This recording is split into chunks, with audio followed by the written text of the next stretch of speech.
Good morning, good evening, good night. It's Layer1Live. Layer1Live, Layer1 at 1. What's the mantra we're going with here? We're going to try to get this to you guys at 1 p.m. Eastern Standard Time every single week.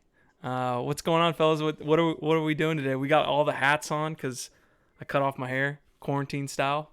Mike, Dima? Yeah, mine's the opposite. Mine's way too long. So rocking the hat here. I saw something on Twitter this weekend or late last week that was somebody asking if people out there were drinking more coffee or not drinking as much coffee as they normally were. Mm-hmm. And I think at the time I was like, yeah, I don't think I'm drinking that much coffee. And then this morning, as I ran out of coffee creamer, I realized that Andrea and I had finished like 4 quarts of coffee creamer in like 3 weeks. So I was like, I'm highly caffeinated these days. So that's what's going on with me.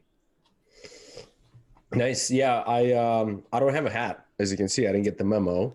I don't really care how my hair looks like. Nobody's gonna judge me during these times, I hope. Surely no one.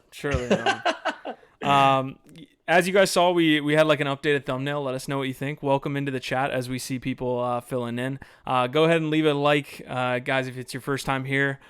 Please leave a subscribe as well. Subscribe to our community. You can go to layer1pod.com as well as at layer1pod on Twitter. Bunch of places to find us. We talk about the breaking news from the week. You get into a little discussion. We get a little discussion from the community. And yeah, that's pretty much what we do every Monday. Hopefully you guys are going to have a good week here.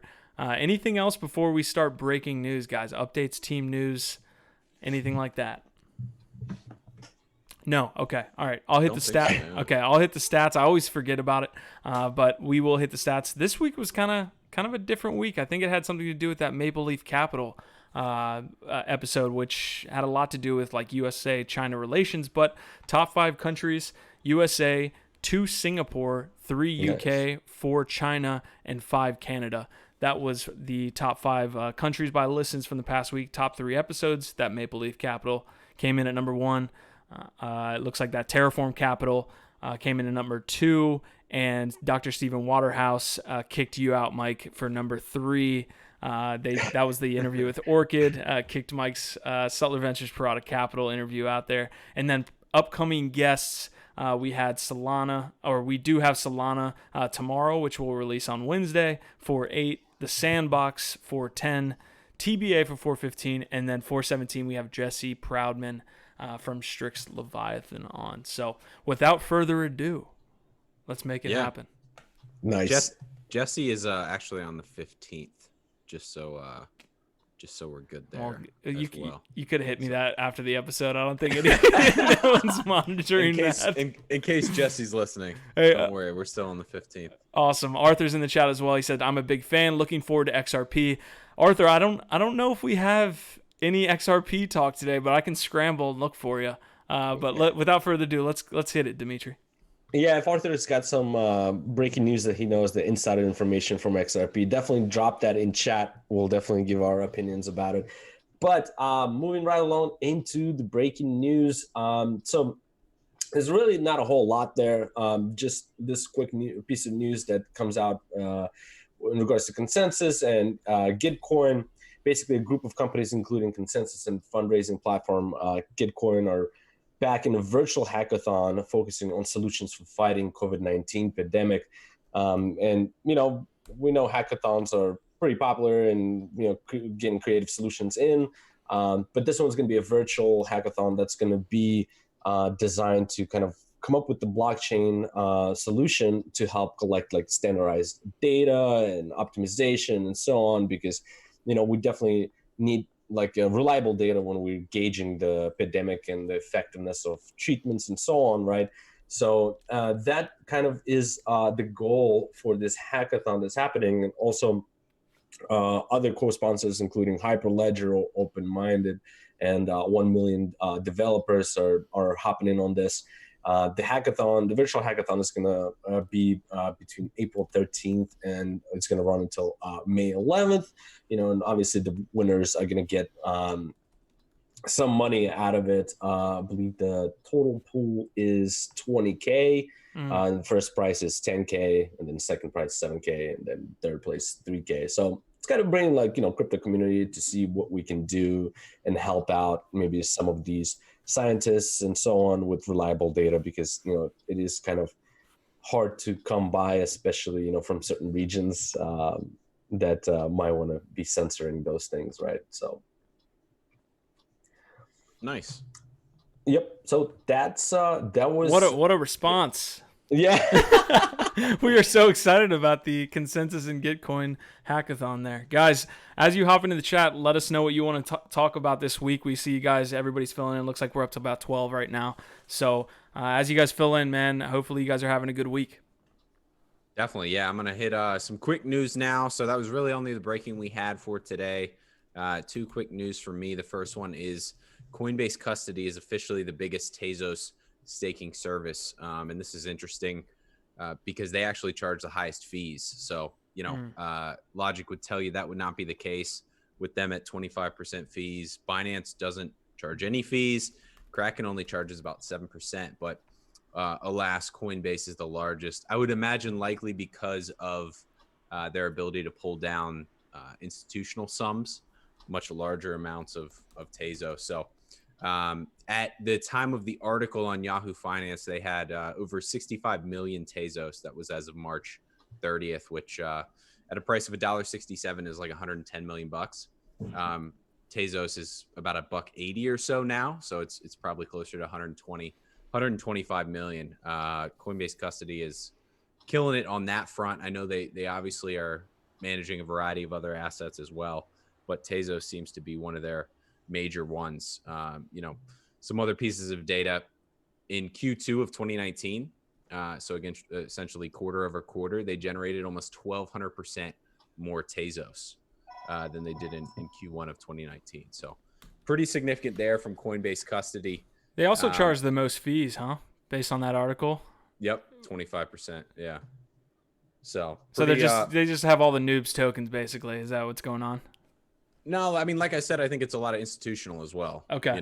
I think a lot of the funds that got into the Tezos ICO earlier on the seed round know that Coinbase is a U.S. company. They can just kind of, plop tokens down there and not have to worry about them being lost or hacked or anything like that. So got it. Yeah, they're killing it on that front. Kind of a Coinbase story here, but it's the co-founder from Coinbase who actually is a co-founder at Paradigm Capital, who we know from the IOST days, Fred Ursam. He, along with Fenbushi Capital, Parify Capital, and a handful of others, closed a private, almost $8 million token sale for what's called the Keep Network. If you're not familiar with the Keep Network, it's basically a privacy layer for Ethereum that is also working with a concept called TBTC. So it's lowercase t as in Tom, and then BTC, where their goal is essentially to onboard Bitcoin into Ethereum's DeFi community, where you would basically be able to use Bitcoin as collateral. So a good win for DeFi. Obviously, a lot of kind of chaos going on in DeFi. We're going to be talking about Maker and some of their plans to become a DAO later. But yeah, interesting kind of movings and shakings from the land of Coinbase, if you will. Nice. So yeah, moving right along to the next piece, the Binance is basically, mergers and acquisitions are heating up, especially during these times when, we're having a little bit of a pullback in risk environment and things become a little bit cheaper. So Binance coming out and they're, basically acquiring CMC, the good old, CoinMarketCap for what they're saying is going to be up to like $400 million that will total for this acquisition. Hopefully they can, maybe clean up CMC a little bit and make it, better when it comes to data and so on. Imagine, once they acquire CMC, suddenly you'll see like Binance volume will be like the top, for the exchanges. But yeah, CMC has been obviously controversial in our space for some time in regards to the data they've been showing. So, hopefully this will be a good acquisition. just a couple of days ago, I think they had, just for fun, like a toilet paper token on there as being the number one, So, Not well received by the community, if I can see that from Twitter at least.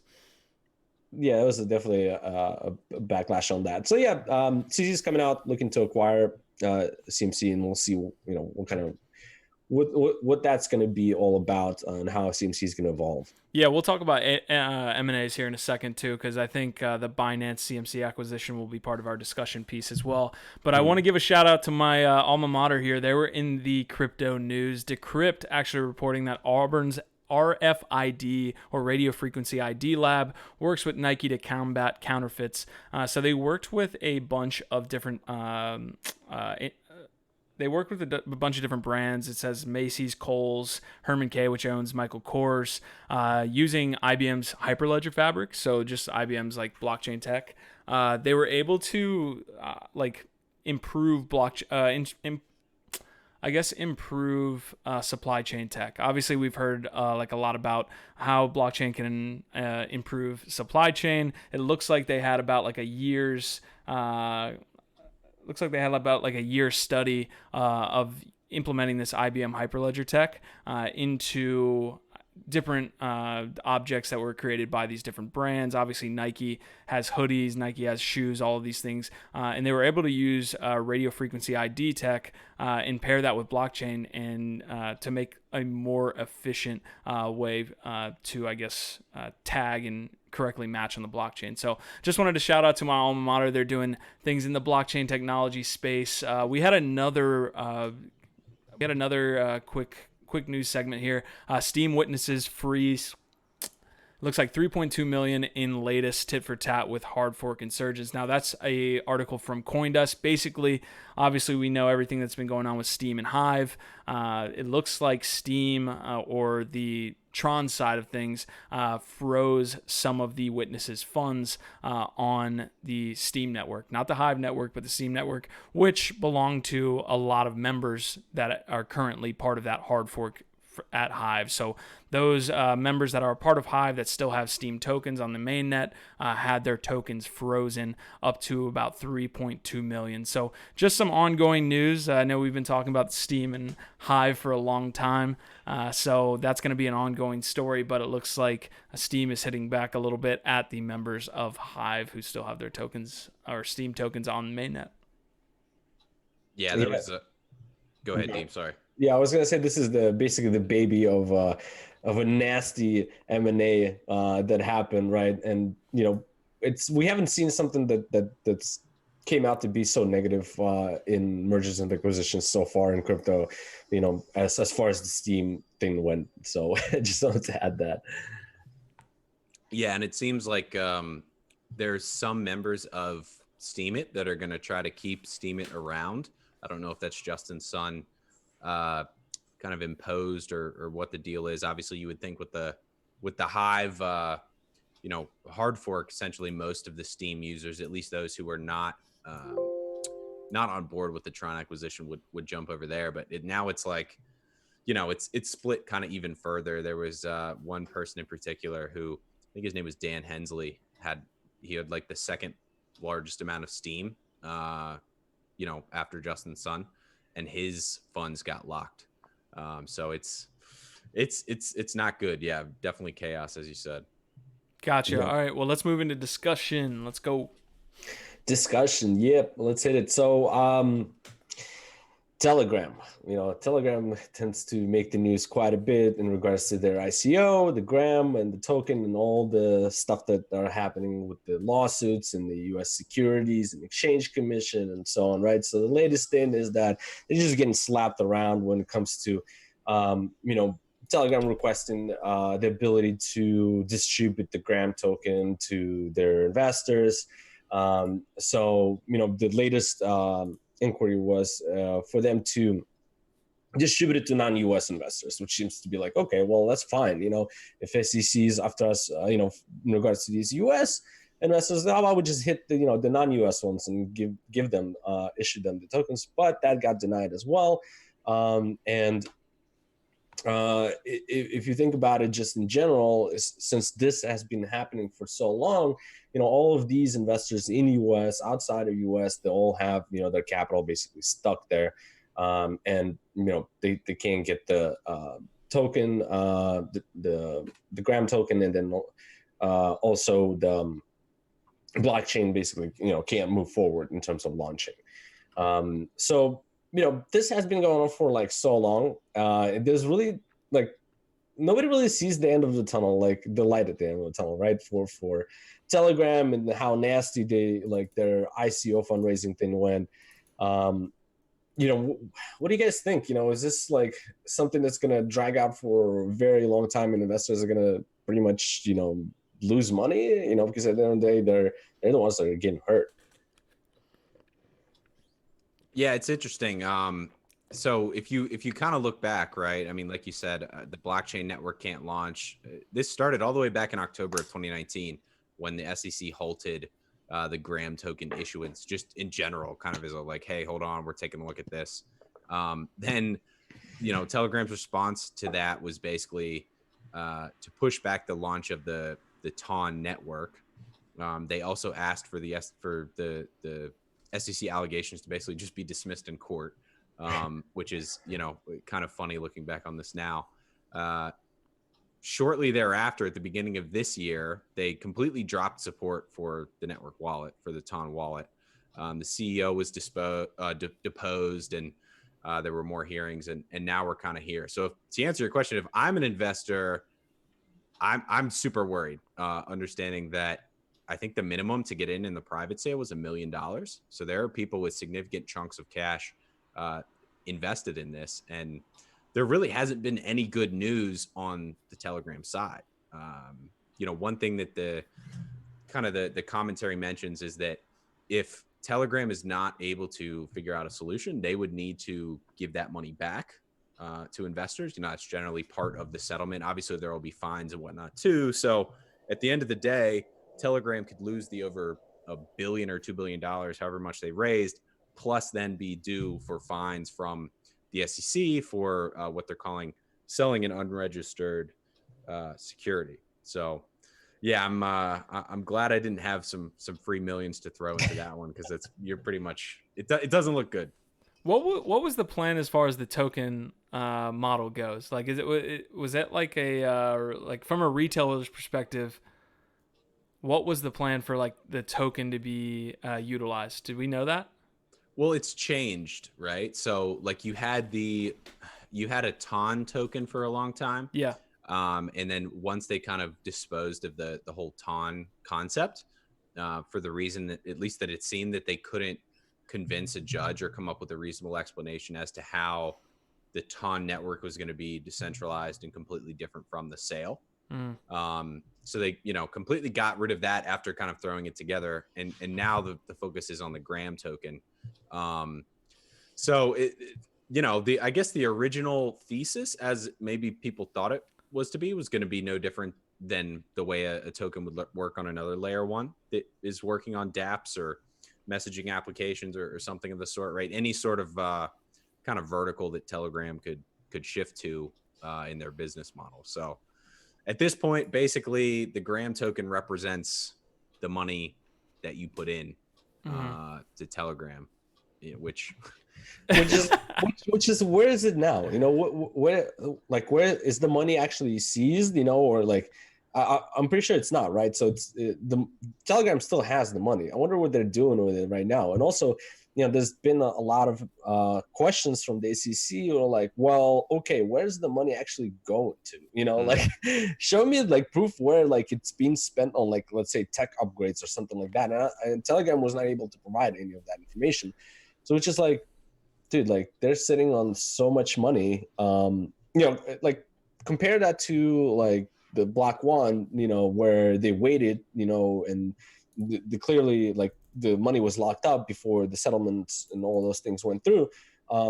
Here it's like, well, there's really no proof that the money is kind of locked in this specific, entity, and that they're awaiting certain things and being restricted and so on. which is not really good thing for for Telegram when it comes to like just being transparent with all those things. Yeah. I don't know if you guys got a chance to watch. Sorry, I hopped in front of you there, Mike. But I don't know if you guys got a chance to listen or watch to Pomp's podcast with Chamath. But he said a lot of things about like coming out of post-crisis, how the U.S. might have to change regulation to like foster innovation, foster economic growth. One being that the accredited investor rules change. So maybe Telegram has to wait for even that point, right? For the accredited investor rules to change, and then hopefully there's no like grandfather rule with all these. I know that like for example, like there's a ton of people that are still in jail for small use marijuana, but the rules have incredibly like changed since those people might have got convicted. So I wonder how that goes about it. If the accredited investor rules are changed, what happens with these, these situations where Telegram is still being scrutinized by the government and has those accredited investor rules? Yeah, it's a good question. It's interesting that the Telegram news happens at the same time that, as we'll talk about here in a little bit, a giant class action lawsuit went out from the same Southern District of New York, which is obviously kind of the financial capital of the world when it comes to regulation, right? I mean, it's the district that is in the famous TV show Billions, right? Like it's kind of where all the action goes down with Wall Street. So there's some interesting pieces there. I think with Telegram, I'm not sure the accredited investor laws will help them at all. But the one thing that's interesting is that compared to Binance and KuCoin and some of these others that are listed in this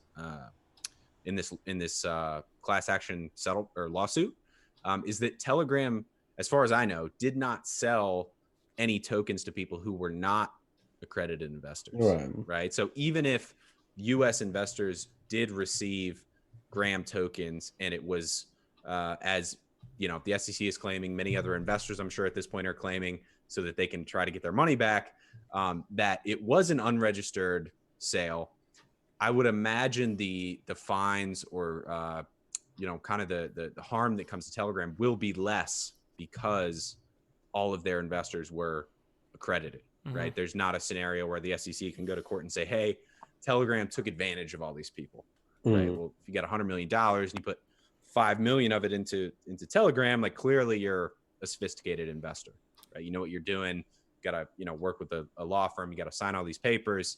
This isn't like you could argue like EOS's sale was very retail heavy. So it might benefit them. But to me, it's kind of a long time. It's a long time in crypto, but between October and now, Telegram has gone from completely laughing off the SEC and saying like, hey, we're gonna keep rolling. We're gonna launch this wallet for the network. The network's coming out, at some point later this year or in 2020. To now, basically, it seems that they're just trying to hold on to the money that they raised and not have to give it back to all of the investors. So yeah, not good for Telegram. Yeah, it seems like a bad news after bad news for Telegram. So I've got two discussion points here. One is going to be Coinbase deploying money into PoolTogether and Uniswap. So I guess just to push the adoption of USDC, they had created this bootstrap fund with Circle, or like alongside Circle. I don't know exactly how much money is in the bootstrap fund combined, but I know that they pledged $1 million to both Uniswap as well as $100,000 into PoolTogether. And the part about PoolTogether interests me because we had, I believe it was Leighton Cusack, who's the founder of PoolTogether, on, and he was talking about like the ETH pool within PoolTogether is really big, right? So like you're getting probably somewhere in the vicinity of like $500. I think there was a little bit more before that, all the DeFi hacks, but $500 a week if you are if you hold the lucky ticket. Whereas USDC was much less, and the adoption of USDC on PoolTogether was much less. So what they're doing with this Coinbase fund is like putting $100,000 in that pool and not having any winning tickets associated with that money. So it just raises the amount that somebody could win. So it hopefully like adds to the adoption there of USDC on PoolTogether. So Cool move. I mean, it's always cool to see money being deployed by these big firms, and hopefully that leads to the adoption of USDC. I guess like a bigger debate or a bigger discussion could be had around stablecoins in general, and where you guys have seen them move over the past week, 2 weeks.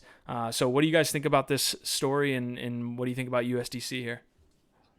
Yeah, the PoolTogether stuff is really cool. I remember we were on that interview, and I like how they're doing it. Obviously, they have that, they're putting that into that pool, but without a chance of winning. I don't remember what was it classified. It's like some sponsored or something like that. Yeah, sponsored pool.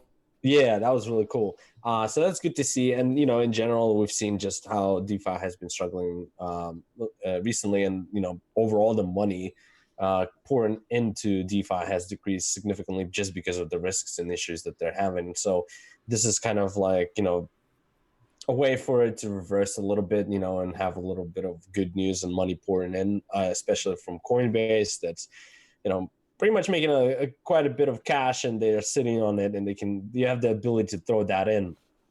And at the same time, like you mentioned, they are promoting USDC, and I think overall, like the stablecoin market is getting quite competitive when it comes to seizing the market cap, right? In crypto. So I think USDC has been pretty competitive, when it comes to like trying to, stay above PAX and others and so on. So I guess it's just their, attempt to be aggressive in the stablecoin business by getting a little bit into that DeFi space. Yeah, that's kind of the backbone of this. What I almost say like a PR move in a lot of ways from Coinbase and Circle is that this center consortium, as they call it, was put together in, I would say, not necessarily to support DeFi, because DeFi from a regulatory standpoint is still kind of very much up in the air. It's a lot like ICOs were in 2017 or even 2018. It doesn't make sense for Coinbase to jump into DeFi very heavily, but because of Circle and Coinbase's collaboration on the USDC stablecoin, that's really, I think, what they're doing, right? You see Maker onboarding USDC, you see Coinbase, like you said, deploying 1 million, specifically 1 million USDC into the ETH USDC Uniswap pool. Uniswap being this interesting hybrid decentralized exchange, and then obviously 100,000 USDC in PoolTogether. So it's kind of like, hey, you guys are struggling. I know it's not DAI, it's not a decentralized stablecoin, but here's a little USDC to kind of to wet the whistle, if you will, and try to not just expand USDC's integration in DeFi, but I think help make Coinbase kind of look like they're supporting DeFi in a lot of ways too. Yeah, it's fair to point out they had pledged or had deployed $1 million already to Compound and DYDX too. So it looks like they're just putting out their capital, trying to support the ecosystem. So that does help, obviously, a good amount. I'm going to drop the next link here. We already touched on this news, but we kind of wanted to have a discussion around it. Binance, obviously, acquiring CoinMarketCap, I believe, for $400 million. So I'm going to drop this in the chat really quick. It might take me a second. Yeah, that's a giant acquisition, yeah. But we've seen it before, basically. Yeah, so I dropped it in the chat. If you guys want to click on that, at the bottom of the article, actually, there's M&As from 2018 and 2019. There's stats there. So it looks like the total M&A for 2018 was around 1.2 billion. Whereas the total M&A for 2019 was 300 million, and there's obviously no data from 2020 here, but we do have this acquisition as well as Justin Sun's acquisition of Steem. Was the amount ever disclosed for Steem? I can't remember. We obviously touched on this a bunch. I don't know if the amount was actually, but the question I have for you guys is looking at both of these charts and looking at both of the information here for 2018 and 2019. What was the, I guess, most important acquisition in both years, and what was probably the biggest dud based on value and we can go from there. Yeah, I would. I'm gonna throw them both in the same one. I don't think it's listed on this necessarily. So if you look in 2018, right, Poloniex was sold to Circle for 400 million. That was huge, obviously, right? Poloniex historically giant crypto exchange, and then Circle was never really able to do what they wanted with Poloniex. They were only ever able to list like 5 or 6 tokens.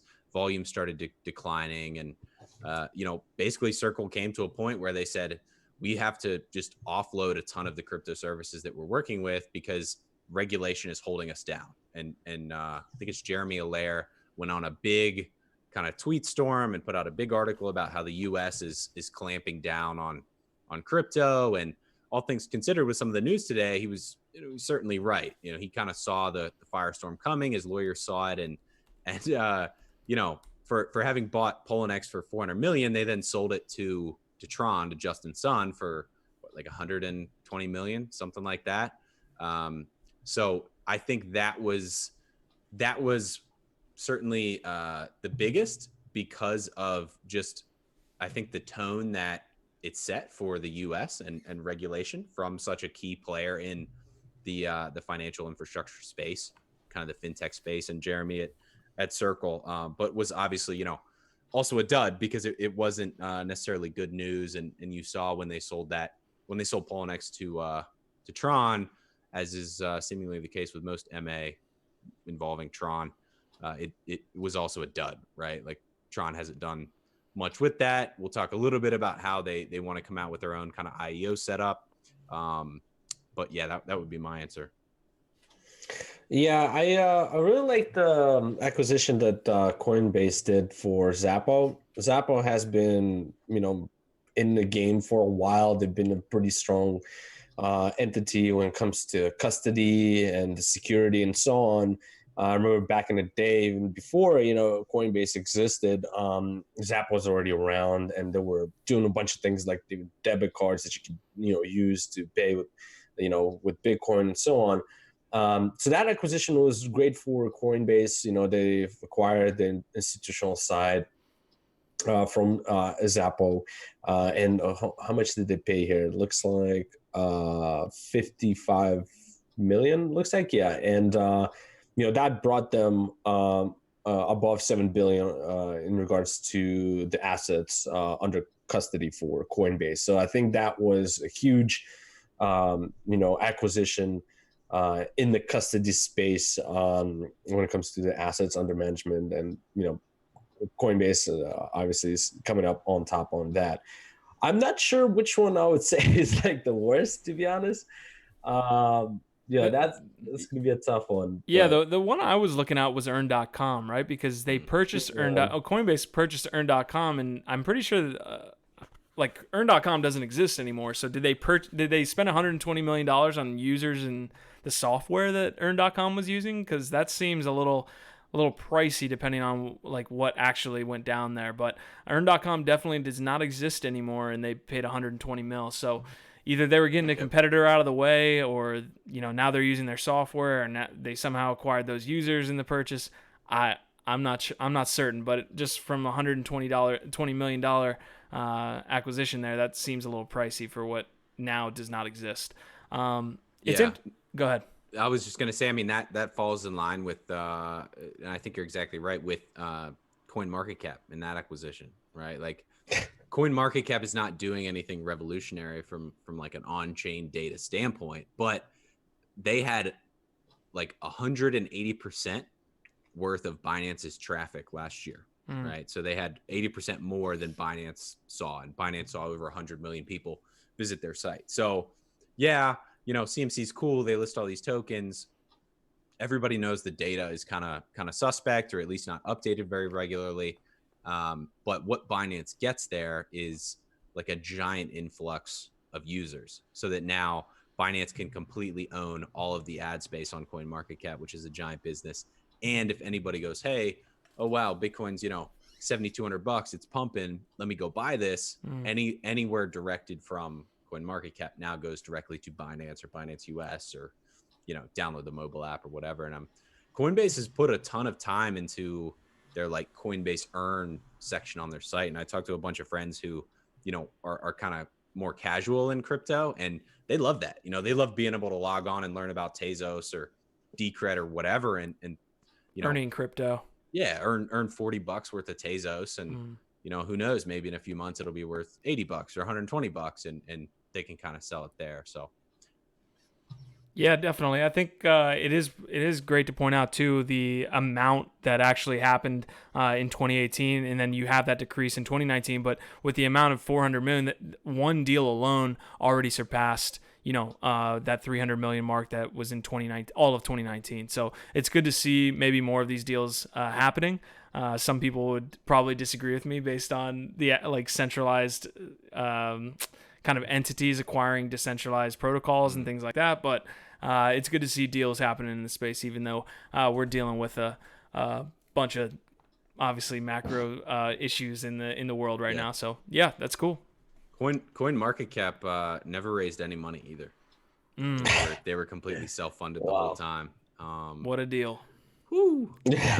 Yeah, for those of you guys in the chat right now, man, you guys are being kind of quiet today. I don't know what it is. Maybe it's April's a low month for you guys making some comments here, but we need you guys to continue to comment here, help us out, give us some discussion to talk about, because we always like kind of riffing back and forth with you guys and doing things like that. So if you're in the chat, please share it with your friends, comment in the chat. We want to do these things to engage with you guys on Layer1Live. So thanks for following along as well. But we'll move on to the next Maker Foundation story, huh? Yeah, so sticking kind of within the DeFi narrative here, obviously Maker Foundation has had some issues since Black Thursday, right? If you haven't heard or if you forget, there was a giant deficit that Maker had after all of these exploits occurred on its DeFi setup with DAI, with the DAI stablecoin. They went through, they raised the amount needed in the deficit.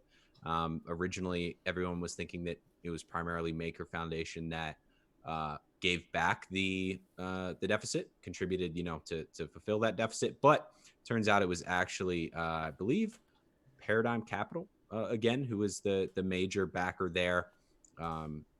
They've done some other things, like we've said, in the DeFi space here with USDC. So there's kind of a lot of things going on behind the scenes. But the latest from Maker is that now it is proposing a self-governing DAO. Which, just as a disclaimer, to me is, from what I've seen, pretty much like an exit, right? Like, I think DAOs are a very unique way to go about managing governance or finances or whatnot. And some folks like Metacartel seem to do a good job. It's obviously not as large as like a MakerDAO would be from a financial standpoint, but this just kind of screams the founder Rune saying, you know what, there's too much chaos. I've been doing this for so many years. Let's just kind of throw this into a DAO and let other people manage it. So essentially the new framework is going to feature what they call elected paid contributors and domain teams, Maker improvement proposals, like you would have in Bitcoin with Bitcoin improvement proposals or Ethereum improvement proposals, and then vote delegates. There's some other concepts here as to kind of how the system will run, but nothing set in stone. Maker wants to go about this in a decentralized way.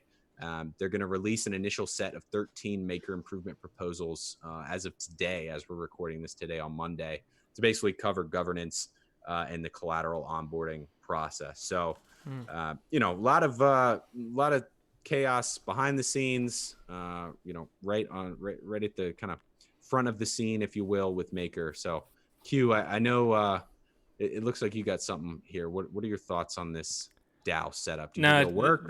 Those are just allergies, man. I'm just switching for the allergies. No, I think they made a good point of saying that these proposals have more to do with governance than they do with like tech upgrades, which is primarily, if you're like in the Ethereum or Bitcoin communities, that's pretty much all the proposals that you see, right? Like the proposals will come from the foundation, not about governance of Bitcoin, the Bitcoin blockchain or the Ethereum blockchain.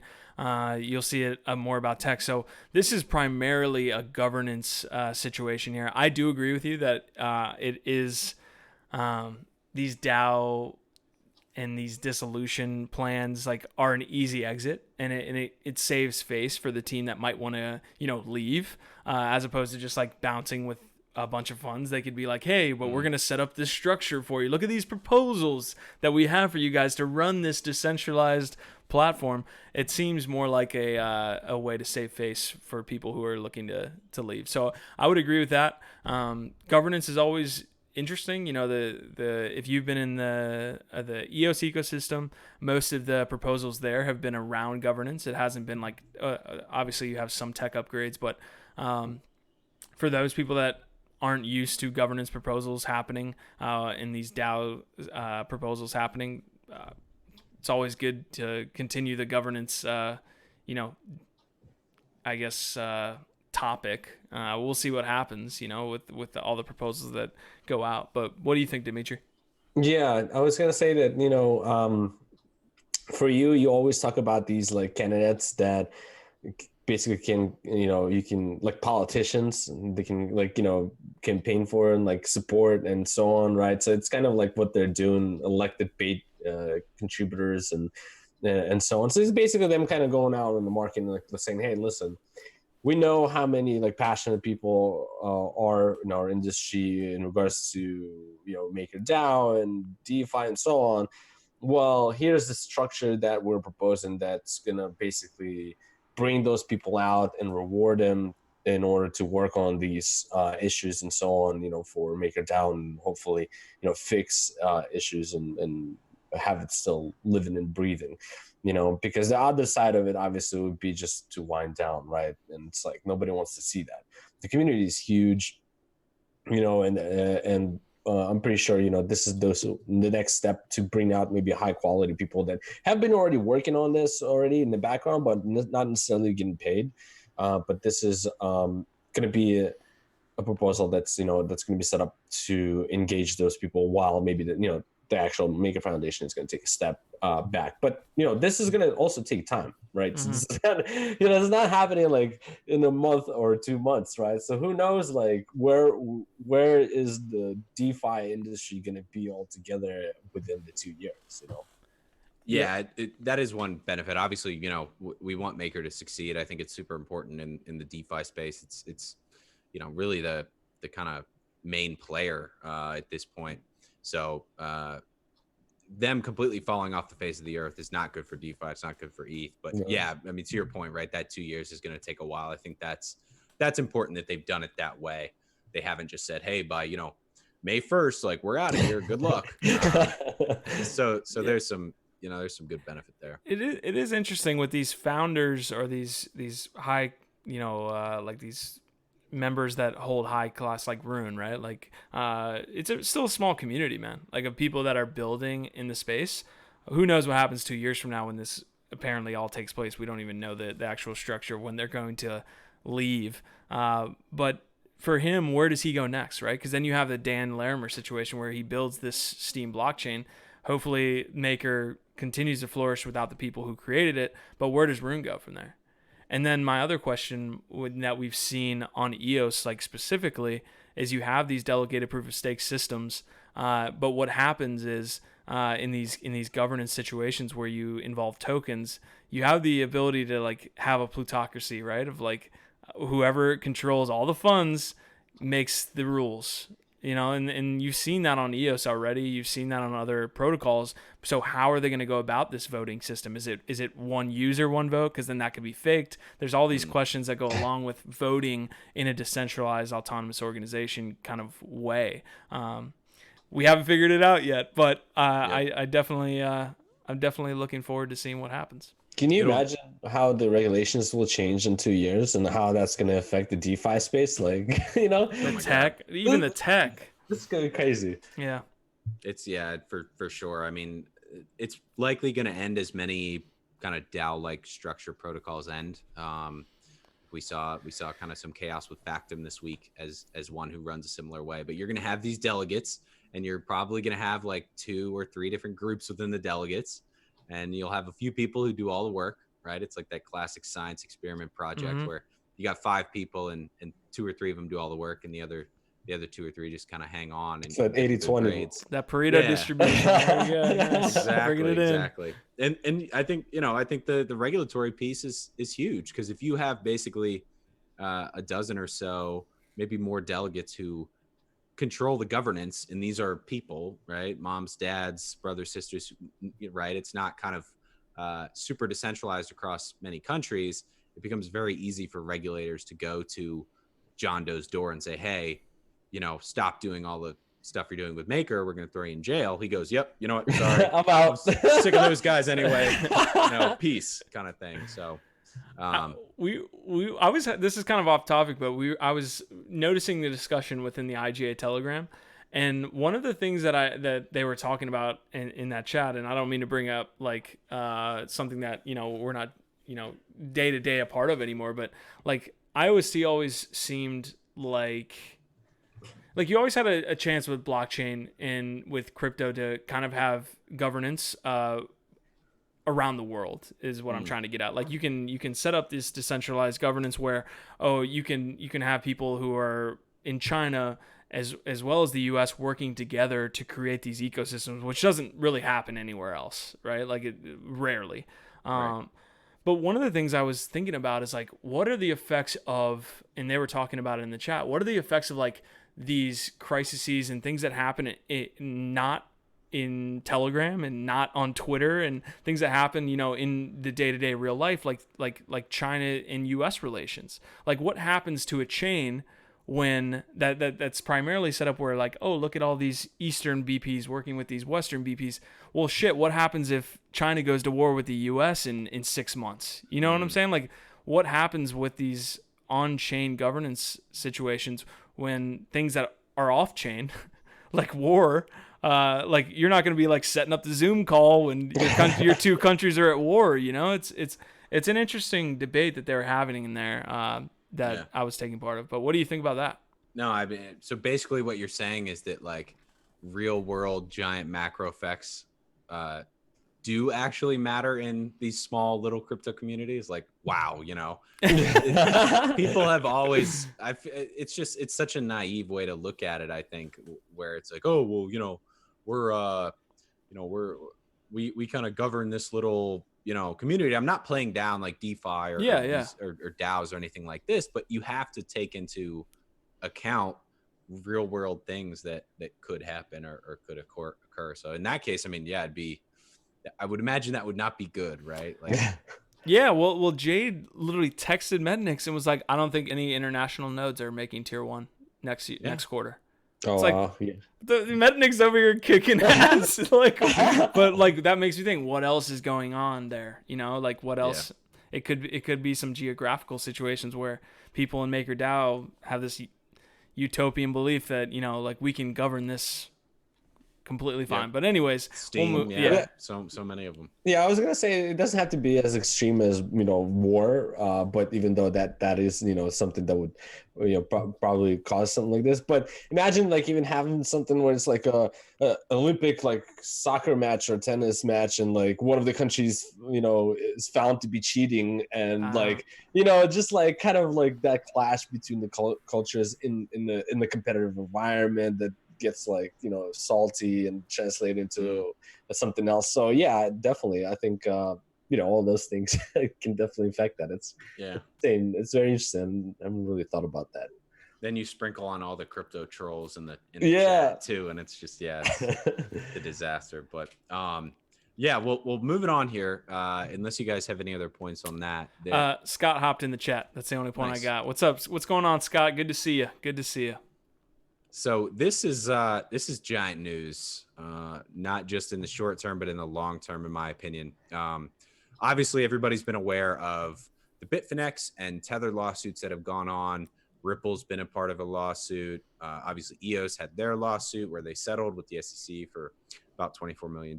But it's not slowing down. These lawsuits, and especially these class action lawsuits against tokens, are speeding up now with what appears to be one of the largest yet, where as of April 3rd, in the Southern District of New York, from a pretty prominent law firm who has been a major player in filing a lot of these crypto class action lawsuits, has named a variety of different giant organizations, all within this class action lawsuit around the tokens, just like Telegram, being unregistered securities.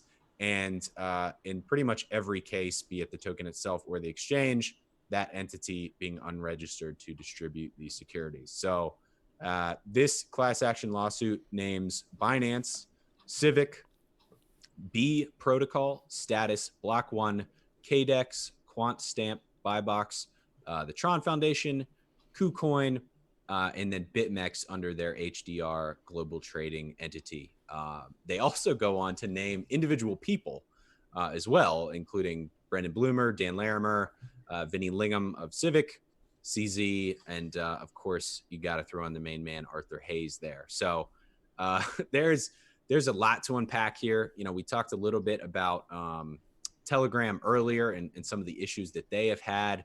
I think there's a lot of comparisons that can kind of be made. But, like I said, essentially the goal of the law firm and the three individuals who are backing this class action lawsuit is that if they're able to find any of these exchanges or these tokens essentially as securities and not as some sort of like Bitcoin-esque hybrid security, hybrid commodity, super decentralized token, then that is very bad, right? It's very bad, certainly for the underlying organization. It's bad for the token itself. And generally there would be investments that would need to be paid back to original investors if it was in the case of an ICO or an IEO. And then obviously there's going to be, as a part of those lawsuits, basically fines that those entities or those foundations or whomever are going to have to pay. So, this is, I guess in summary, right? Like the reason I see this as so important is because I think this is a major stepping stone or kind of milestone in the case of non-Bitcoin and really non-ETH tokens battling their way to a point where they no longer have to worry about regulation, especially in the US, right? This obviously comes out of New York. It's obviously US class action lawsuits, but this could be absolutely giant, absolutely monumental if any of this is able to get settled. They're going so far as to say that they have tens of thousands of people in the class action lawsuits, whether they were people who invested in the EOS ICO, whether they were on Binance and invested in one of the IEOs. So, on the court side, right, it's not just one kind of pissed off rich guy. They seem to have done their due diligence here. They seem to have put together a lot of people. So it's this face off between all of this on the US side in New York versus basically crypto's billionaires, right? You've got Arthur Hayes. Yeah. You've got CZ, you've got Brendan Bloomer and Dan Larimer, and all of Block1 and all of their billions. So if 5 years from now, you're going to make a crypto movie, this could end up being a major scene or a major chapter within that movie.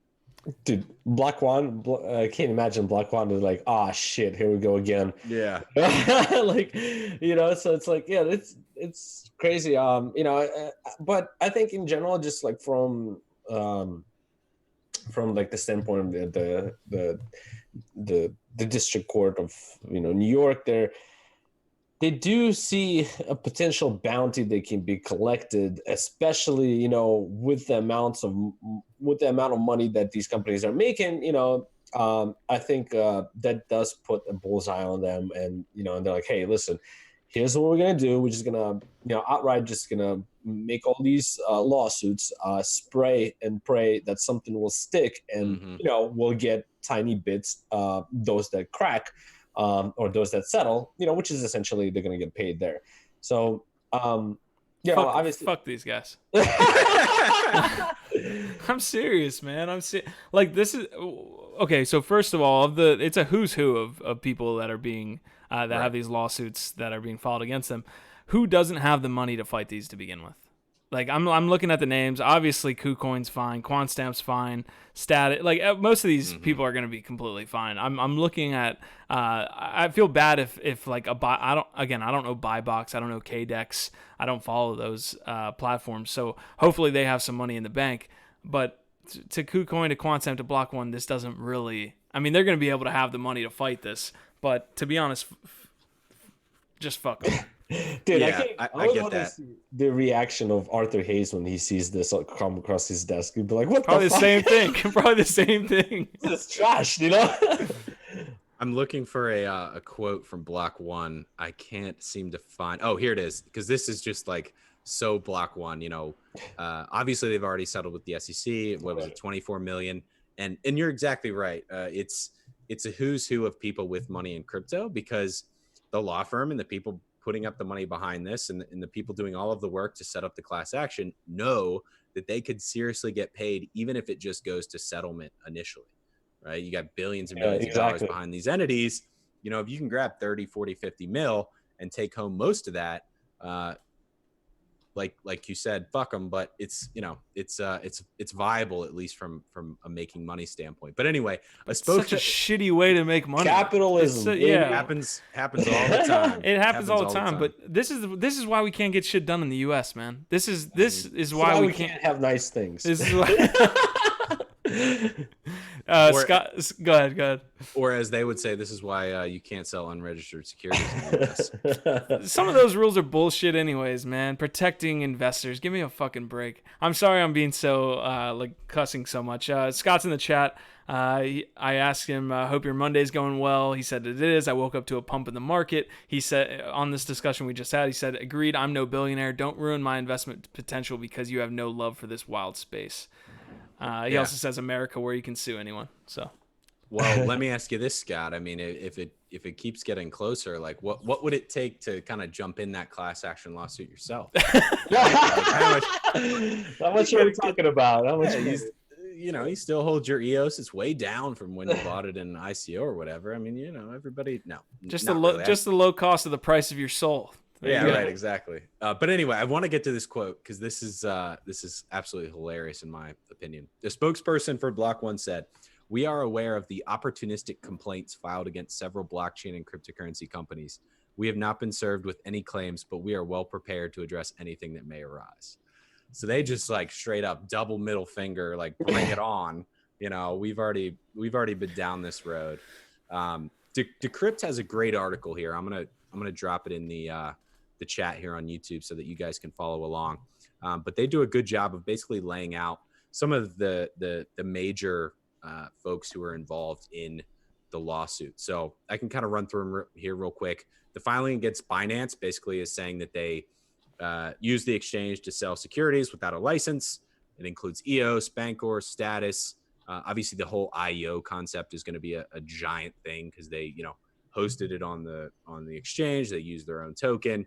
And obviously without Binance registering with the SEC as an exchange or a broker dealer, they could go one by one with each individual token that they have sold on the exchange or run through IEO and try to get each one classified as a security, which, a few weeks or a few months ago, good luck, not a big deal. This thing's still going to be in court forever, but this is so key and is one of those like kind of air quote coincidences because of what has happened with Telegram, right?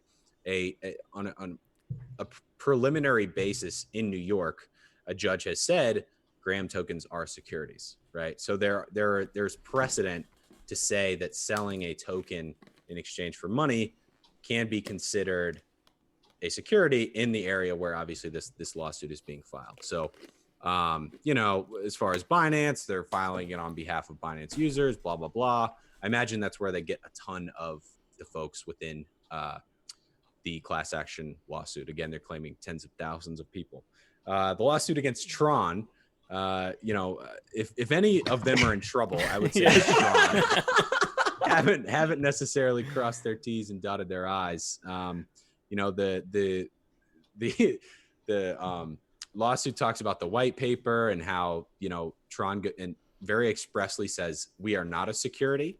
So they're going to be able to use that to basically say, hey, Tron knew it was a security or Tron was a security. And they expressly told investors they weren't. So investors are due all of that money back. They also go to basically compare Tron, and I'm sure they'll do the same with all the other tokens, to Bitcoin itself, right? Saying that, hey, none of these tokens pass the Howey test. None of these tokens pass the new regulation around what is needed to be considered decentralized. Unlike a Bitcoin, who, they've come out now and basically said this, this is not a security, it's decentralized.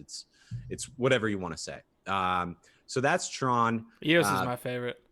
They're just they just put it like a big picture of the EOS image in Times Square. And I know you're gonna love that one, so I want to do that one last. But first on the BitMEX front, right? So BitMEX is one. I don't necessarily worry about BitMEX either. If anybody has had barbarians at the gate, it's been BitMEX. The interesting thing with BitMEX, I think, is less about kind of their hybrid offering of futures products for Bitcoin or others in general. I think it has more to do with the fact that they have EOS on there and they have Ripple on there, right? So even if you can't prove that BitMEX is actively marketing to US folks, like we'll get to with EOS, they could still say, hey, even though you're not doing that there, or you're not doing that in the US, you're still listing all of these tokens which have already been said to be securities, and you're not registered, and pay this fine and blah blah blah. So they talk a lot of shit on BitMEX for that reason, for listing those altcoins, and obviously have a giant section about March 12th and how BitMEX went offline, and kind of the outage and the insurance fund basically saying that BitMEX went offline and did all these terrible things to these traders. They liquidated $800 million of positions so that their insurance fund wouldn't get completely wrecked, and instead they topped off their insurance fund. So maybe they have something there, super hard to prove. But on to Block One, the infamous tweet of the EOS logo on the big screen over Times Square. I think the biggest thing that Block One has is that they've already settled with the SEC. So, a lot of this is kind of, under the table, if you will. And basically the lawsuit is claiming that those who purchased EOS tokens in the ICO or via any crypto exchange should be due some money because it was not registered by the SEC. So, Q, what do are you worried at all about your EOS? Dimitri obviously doesn't care because he completely logged off right when we started talking about it. All right, let my head out. He had to just move his assets off BitMEX here. Yeah, exactly. Well, I do wonder with them with Block One settling with the SEC, if that didn't actually place a bullseye of hey, look, these guys settled with the SEC. That's going to be used in the court case, saying that was kind of an admission. I don't know the exact wording of what that settlement with the SEC had, but if it anywhere says we actually, we were wrong, here's your $24 million. SEC, that could be used almost as ammo against them now, right? Okay, they settled with the SEC, they did something wrong. Here's where we can get I know the SEC doesn't want any more money, but I want my money, So, right. But it depends on the wording of that settlement with the SEC. 100%. Yeah, that's a great way to put it, right? What wins did Block One have with the SEC in that settlement? Obviously, the losses amounted to $24 million. So, it's important to understand the difference in lawsuits and why this could be so bad for companies behind these projects, right? So you have the SEC, it settles with Block One. You have other, let's say it's other class action lawsuits or other, governmental lawsuits in China for Tron, for example, right? Yeah, you settle with all these people, but it doesn't necessarily mean that another group of people or another organization can't come out and sue you for the same stuff, right? And that becomes the problem. The problem becomes not necessarily that this class action lawsuit could shut Block One down forever. I don't think that'll ever happen. The issue becomes that everybody and their mother comes out of the woodwork and says, hey, yeah, what the SEC said, you did the same thing to me, so I want my money. Where's my 600K? Where's my million? And it sets a bad precedent for not just Block One, but for the rest of crypto. If you start having all these settlements, makes sense for one company to do it. Block One settles, right? They can move on. If Binance doesn't settle, it takes a lot longer, eats up a lot more of their working capital, eats up a lot more of their legal team's time. But maybe a Binance or who knows, collectively, these companies might come together and say, hey, nobody settle, screw these guys, right? Like, we're going to drag this out. We're going to bleed them of money. We have plenty. But if you start to see these settlements pop up, it's not good for anybody. So I want to know what you guys think about this, but Ola Art's in the chat saying that ETH coins are mainly traded on centralized exchanges. I'm trying to get at like what the comment is referring to. Obviously, Ethereum was like found to not be a security. What do you think he's getting at there? I guess maybe the fact that so like ETH coins, right? If you're referring to ERC20, yeah, right? EOS was obviously an ERC20 status, right? A lot of these tokens that are now on mainnet were originally ERC20 tokens. If they were listed on centralized exchanges and they ran their ICO using ERC20, and you can prove that it was a security, that would be bad after the fact for those centralized exchanges too. So again, I mean, I think that the article is right in saying, hey, while this is going to take a long time, this could be really bad because of so many different components that work together for, say, one project to launch via mainnet, right? You're raising funds, you're advertising to people in the US. When you are raising funds, you're in, let's say the case of EOS, an ERC20 token that's publicly traded. Then you launch your mainnet. Yeah, that part's decentralized or whatnot. And yeah, now you're the foundation for the mainnet tokens, the mainnet EOS tokens. But we're not worried about that. We're worried about the fundraising piece, right? You guys threw up a billboard in Times Square, even though you said you weren't advertising to people in the US, and so on and so forth. So maybe that's what they're referring to in the chat. But got it. Yeah, Ola, if you're still in the chat, man, let us know. Kind of break down your comment there, and we'll definitely riff on it. We had a big discussion section, obviously, like we always do. We are going to, as you guys see there on the video, we're going to touch on Bitcoin, Ethereum, EOS, and Tron. About one story each, so it shouldn't take too long. We're sitting around an hour and 13 minutes, so if we can wrap up at like an hour 30, that'd be great. So we got the first story, I think. Again, one story per protocol. So Bitcoin, what do we got? Yeah, it's kind of Bitcoin / Monero here, and obviously trying to bring you guys some good news here. We don't want to just drop FUD all day with class action lawsuits and all this. So somebody from Monero Research, as they're purported to say, is saying that Satoshi Nakamoto also existed under another pseudonym and was the creator of Monero. So again, it's hard to kind of put too much emphasis on this when the research comes from somebody within Monero, and understanding that if Monero was also created by Satoshi, that would be hugely bullish for Monero price. But they do go on to delve into quite a bit of research and do their best at kind of proving that argument. The person, or kind of the pseudonym behind Monero, is Nicholas Van Saberhagen. And this Monero outreach is, like I said, suggesting Satoshi Nakamoto and Nicholas Van Saberhagen are the same people, or the same person, or the same entities.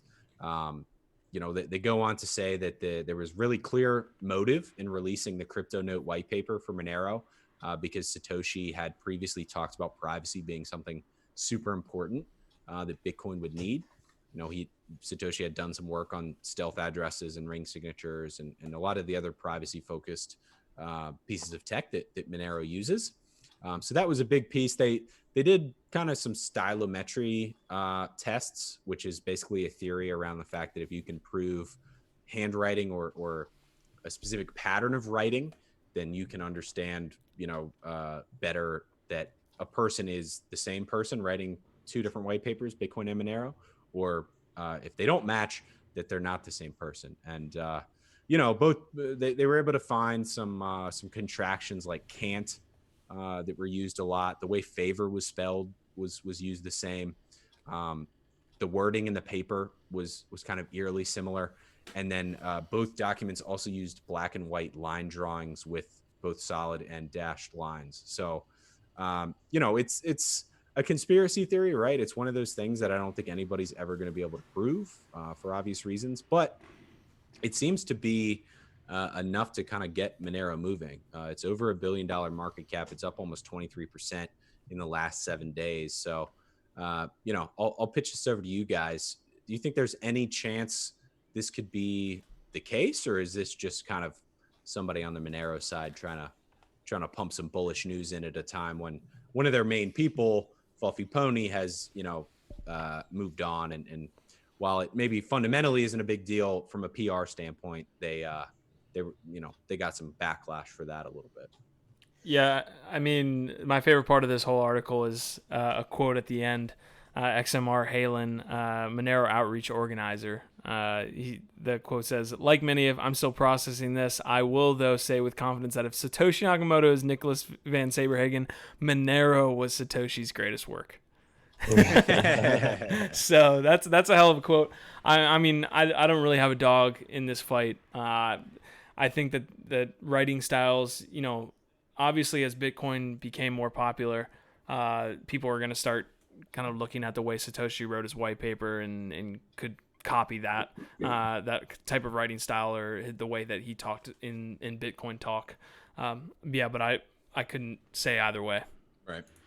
Yeah, they should do some analysis comparison in terms of Tron white paper and like Bitcoin to see if Satoshi was founded that too, or maybe others, or maybe there's similarities there.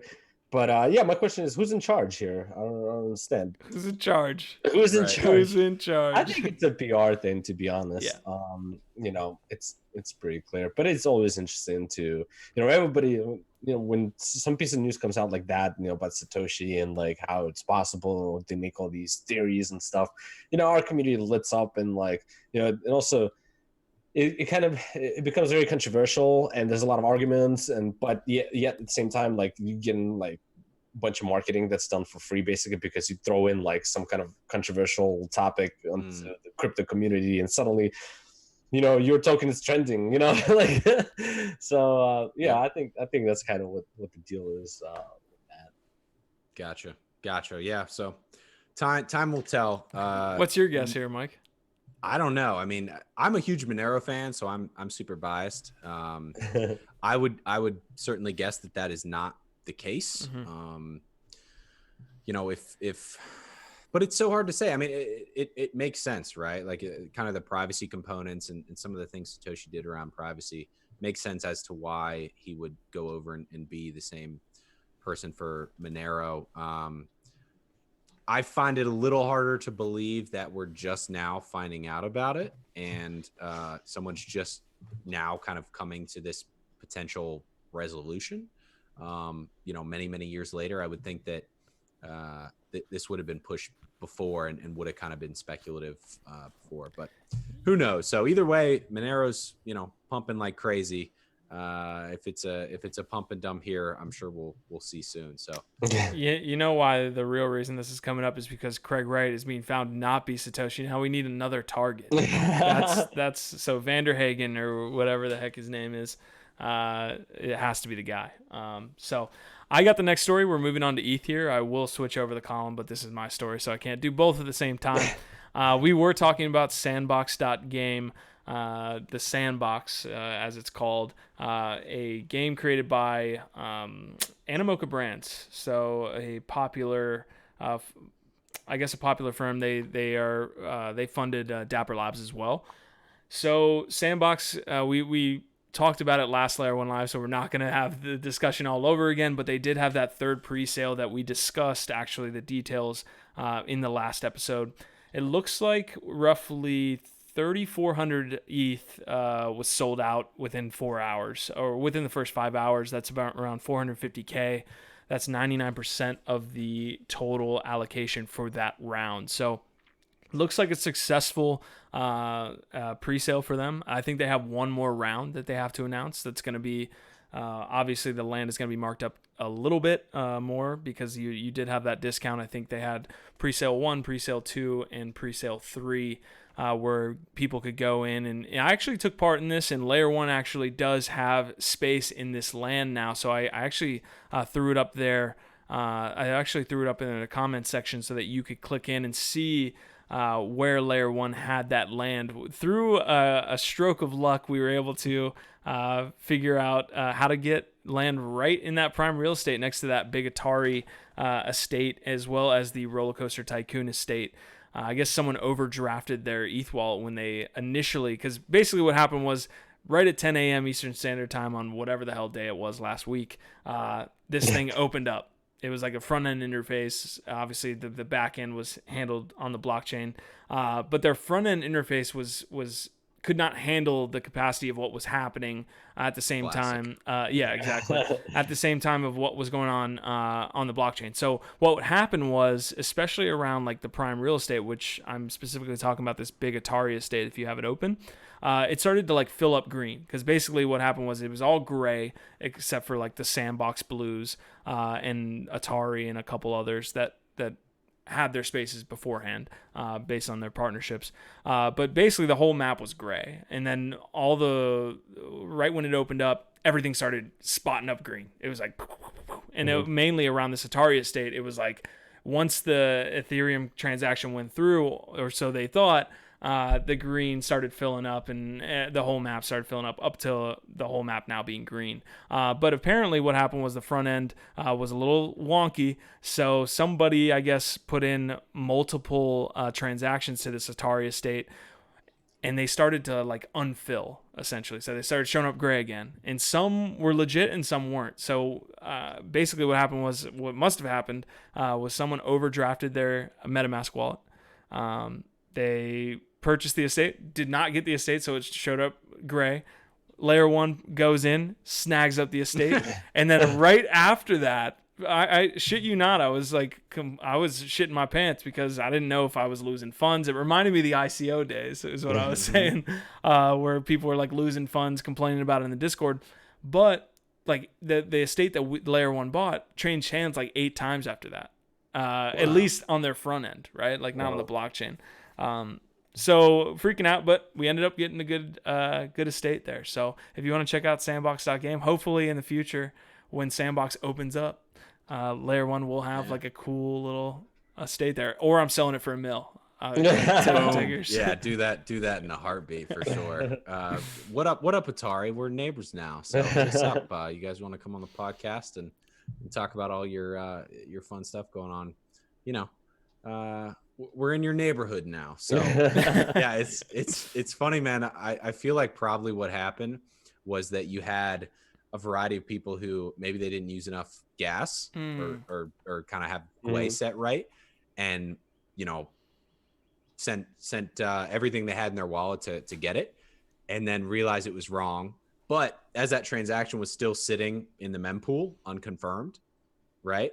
When you try to send again, you don't have the same amount of ETH. So as it sends, you overdraft, and then by that time you're done. Or maybe somebody had the correct amount of gas, but wanted to add on to that to make sure that they got in, right? Like that was always the trick with ICOs. That's how the exploit worked with Maker back on the 12th or 13th, where basically you can, if there's too much congestion going on in the network, you can kind of pay for a hall pass, right? You can buy your way ahead by spending more gas. So basically what I'm trying to say is, Cube, it sounds like Cube bought his way ahead.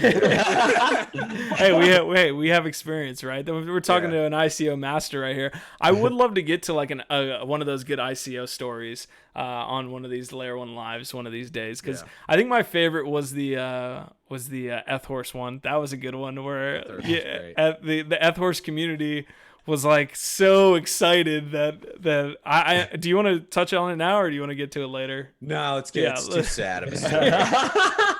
Well, the ending is sad. The beginning is very fun. But Scott's in the chat. He says, "Congrats, guys. I'll give it a look when it's open." That will surely be open to you. The door is always open for you, Scott. So hopefully that comes soon. This story was from Sludge Feed, the land sale that happened on Sandbox. So we put it in there because it's funny that we got the good spot. But it's also good to see fundraising rounds. These are essentially ICOs, right? They're NFTs. They're not security. Yeah,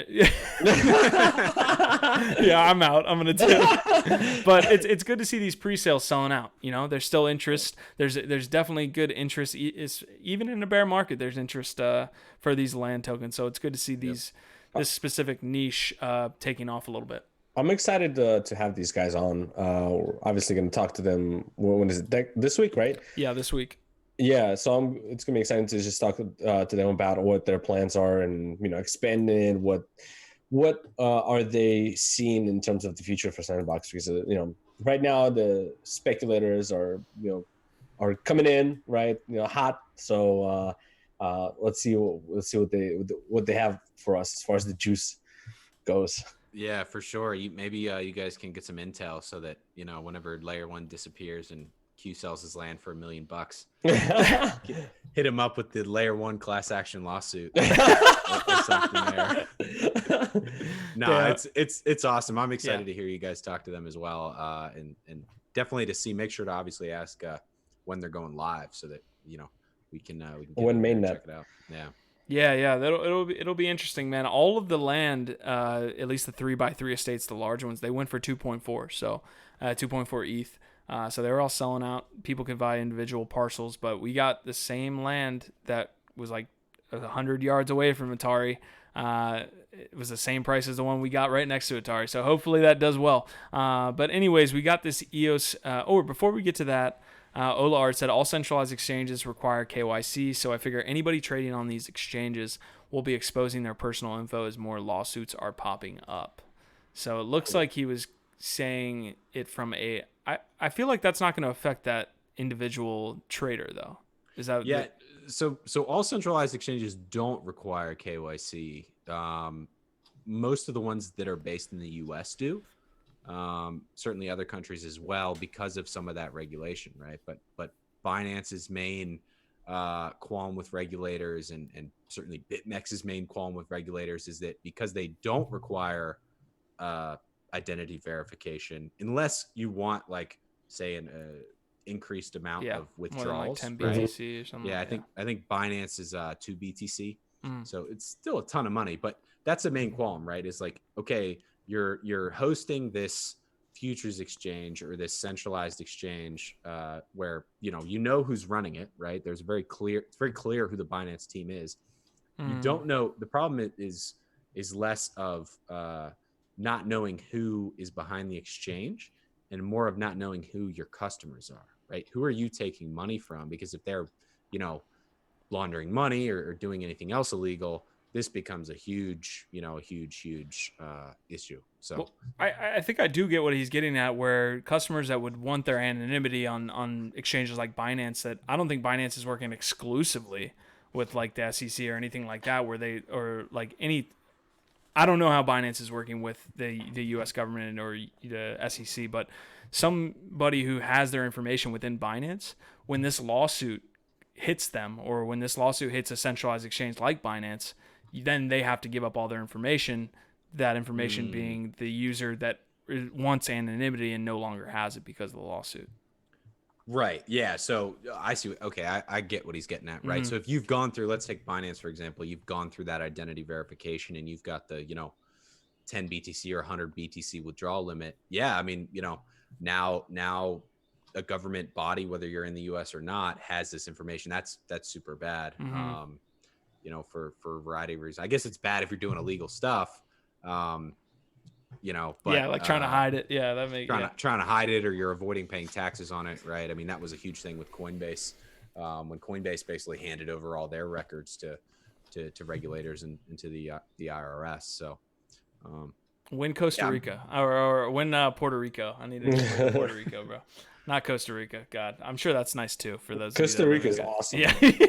I love Costa Rica. Yeah, man. We'll have another episode just for Costa Rica. Yeah. We'll move on to EOS. Not much news this week. It looks like a arm of the Galaxy EOS VC fund called Galaxy Interactive led a funding round of $1.4 million for Lightheart Entertainment. I'm going to drop the link now. I'm also going to change this up because I waited till we were done with Ethereum to move the columns. So people clicking through are going to have a bad time. So I moved it now, so you guys see that. But anyways, I'm going to have to do that right before from now on. So guys, we're working through some things. Anyways, Mr. Autofire is the game that Lightheart Entertainment is working on. Not much news. Again, I don't think like this is going to totally change the EOS trajectory or anything like that. It's a very small round of 1.4 mil, but it's good to see. Let me drop the link here. It's good to see EOS VC fund getting involved. That's obviously something that all EOS token holders would like. And it's not clear, at least in the article, how Lightheart Entertainment is actually integrating itself or any of its games with the EOS blockchain. So. Yeah, that's always been my biggest question with the whole EOS VC concept, right? Was this put together, or it doesn't even matter how it was initially put together. Is this still active to invest in projects or companies that are going to build on EOS.io, the public decentralized software, or is this just organizations that have come together? Capital organizations that have come together to put, some sort of consortium together to invest in blockchain-based companies, right? And there's a huge difference there, because if you're investing in things to support the public software, EOS.io, versus investing in things that are going to make returns for your venture firm, certainly those two can overlap, and hopefully that's what's happening. But really, I don't think we, correct me if I'm wrong here, Q, have seen EOS VC make, a ton of investments in things that are going to benefit EOS.io, right? Like Scatter would be a perfect investment to make, but here we are. Yeah. I don't think that they see the revenue model with wallets. I mean, certainly they help ecosystems like thrive, right? Like I've been using Scatter since I started, in the EOS ecosystem, but like the revenue model is not there clearly, because after 2 years, Scatter's still the best wallet on EOS, can't figure out how to make any money. Maybe that changes with like different leadership, but to answer your question, I don't think Block One or EOS VC fund or anything like that is going to fund anything that right out the gate is going to be on mainnet.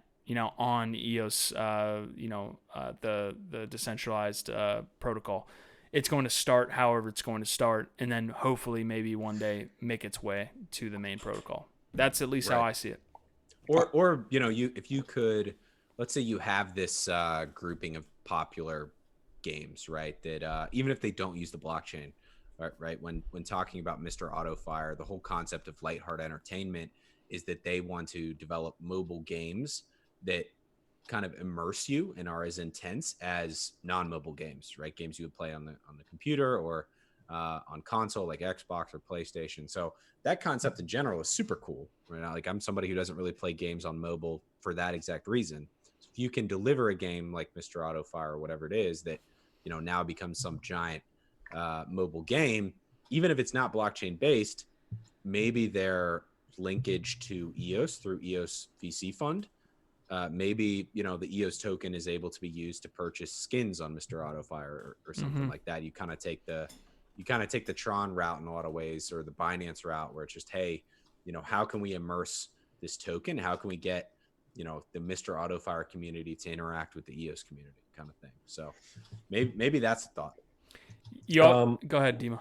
Yeah, I was gonna say, how about what you mentioned, where we don't know how that's going to impact, obviously, the public and EOS token price. But like, what if the EOS VC, does all this consulting, does all these things, and does bring some revenue, and then uses those funds, a portion of those funds, to do like buybacks, for EOS token, kind of like a similar setup with like BNB and Binance, where they kind of give back some of their profit by burning tokens, but they would just do buybacks. I think that could be a useful way to, well, it's like, okay, yeah, maybe that's not going to interact with EOS exactly, the Autofire, Mr. Autofire. It's not going to have the token there. It's not going to have those things. But because of the technology and the expertise and all these things that we provide to help them out, we've gathered X amount of money that we will put into the ecosystem by purchasing EOS as a token. That could be an option as well. That's a fair point. I like that idea. I guess the key here is making sure that they deploy the money they have to begin with towards the EOS. Like they need to start doing these things. They can't just leave it up to the community to do these things. But that's a fair point. I think you look at like how they're treating voice as the main example, right? Like they have skin in the game with voice. And the way that they treat it, which is we're not going to deploy this to the mainnet initially. We're going to have it on its own private, blockchain or own private network. It's like that's how they probably see all of these investments that they're going to make. So the way that they treat their baby is probably how they think everything else should be, deployed. Yeah. On a side note, before we move on to Tron here, did you guys see the thing that speaking of kind of Galaxy and EOS here that Novogratz said about Bitcoin? Oh, the capitulation. The capitulation. Yeah. I loved it because he was basically like, if EOS doesn't, or if Bitcoin doesn't hit 20K this year, I'm selling it. Yeah, I'm out. Which is like the classic like shitcoin mindset. I feel like where if like I'm buying some like no name coin or whatever, and it kind of goes up, and I sell a little bit, it goes down, and buy a little bit more. Then once you just kind of get sick of it after you've been wrecked a few times, you're like, you know what, this thing doesn't hit $1 in 6 months, I'm selling it, screw you guys, kind of thing. So hopefully we don't lose him. I know he's obviously had an interesting part with EOS kind of throughout the history of it. Yeah, he has. I want to do one thing real quick. Ola Art, great show, guys. Keep up the good work. I want to give him some cheer there for giving us some cheer. Appreciate it, Ola Art. Thank you, brother. Go ahead. Tron. Here we go. Diving deep. Yes. Another partnership. Another one. And Tron. Killing it. Yeah, I know. So they partnered with this company called Referium, if I'm pronouncing this right. It's a blockchain-based platform that rewards users for video game engagement and streaming. So they basically it's think of it like as Twitch. Basically, streamers can stream their games and people can view them play games. And now that they partnered with Tron, they're going to have the ability to actually earn TRX and BTT also. It's a little bit of diversification there. So, you don't have to have all your eggs in one basket. You can have your eggs in two, baskets.